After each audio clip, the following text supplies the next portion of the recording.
वट सावित्री व्रत कथा। ये सुहागिन महिलाएं खासकर अपने पति की लंबी आयु और अच्छे स्वास्थ्य के लिए करती है।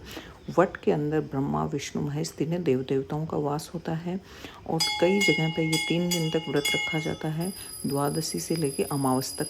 कई लोग इसको वट पूजनी अमावस भी कहते हैं और कई जगह पे ज्येष्ठ कृष्ण में किया जाता है, कई जगह पे ज्येष्ठ शुक्ल में किया जाता है। नॉर्थ इंडिया में यानी कि उत्तर भारत में ज्येष्ठ कृष्ण में ही किया जाता है, जो कि आ रहा है इस बार 6 जून को।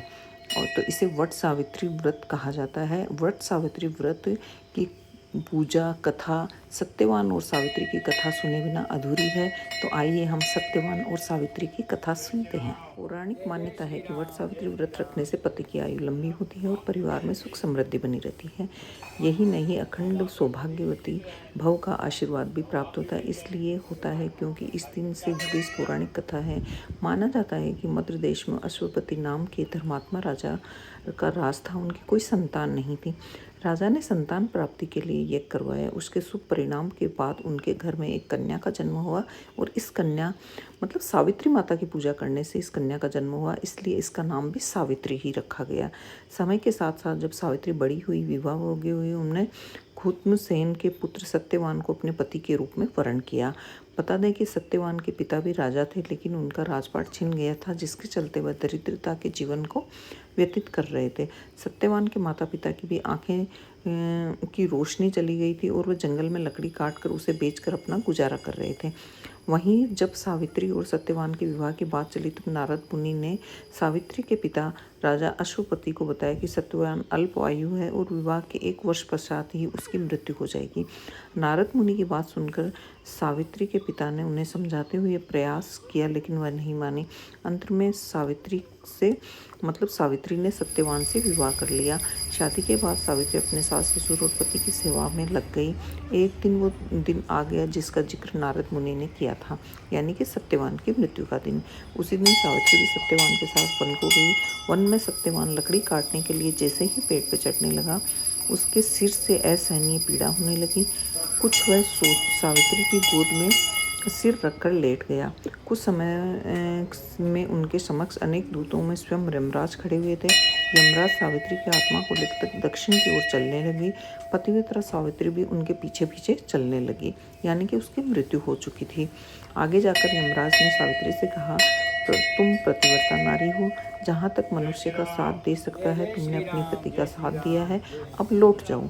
इस पर सावित्री कहने लगी, जहाँ तक मेरे पति जाएंगे वहाँ तक मुझे भी जाना है, यही सनातन सत्य है। यमराज सावित्री की वाणी सुनकर प्रसन्न हुए, उनसे 3 वर मांगने को कहा। यमराज की बात उत्तर देते हुए सावित्री ने कहा, मेरे सास ससुर अंधे हैं, उन्हें नेत्र ज्योति दे दे।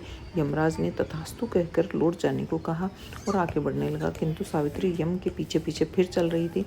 यमराज से प्रसन्न होकर पुनः वर मांगने को कहा। सावित्री ने कहा कि मेरे सास ससुर का राज्य खो गया है, उन्हें राज्य वापस दिला दे। इसके बाद सावित्री ने यमराज से वर मांगा, कि मुझे 100 पुत्रों की माँ बनना है, कृपा करके मुझे ये वर दीजिए। सावित्री की भक्ति और पति सेवा को देखकर यमराज ने कह दिया, तथास्तु।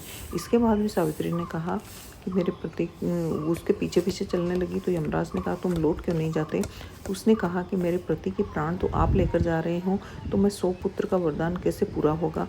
तब यमराज ने अंतिम वरदान को देते हुए सावित्री को जीवात्मा को पास से सावित्री को पति को मुक्त कर दिया। सावित्री पुनः उसी वट वृक्ष के लौटी। उन्होंने पाया कि वट वृक्ष के नीचे पड़े सत्यवान के मृत शरीर से जीव का संचार हो गया, आत्मा वापस आ गई। कुछ देर बाद सत्यवान उठकर बैठ गया। उधर सत्यवान के माता पिता की आंखें भी ठीक हो गई और उनका खोया हुआ राज्य भी वापस मिल गया। बोले सत्यवान सावित्री की जय हो। अब हम कहेंगे गणेश जी की कहानी। एक बुढ़िया थी और बुढ़िया रोज़ मिट्टी के गणेश जी की पूजा करती थी, रोज़ गणेश जी बनाती थी, रोज़ गणेश जी गल जाए। सेठ का मकान बन रहा था, वो बोली पत्थर का गणेश जी बना देते। मिस्त्री बोले, जितने हम तेरा पत्थर का गणेश जी गढ़ेंगे तब तक हम दीवार ना चिन लेंगे। बुढ़िया बोली, राम करे तुम्हारी दीवार टेढ़ी हो जाए।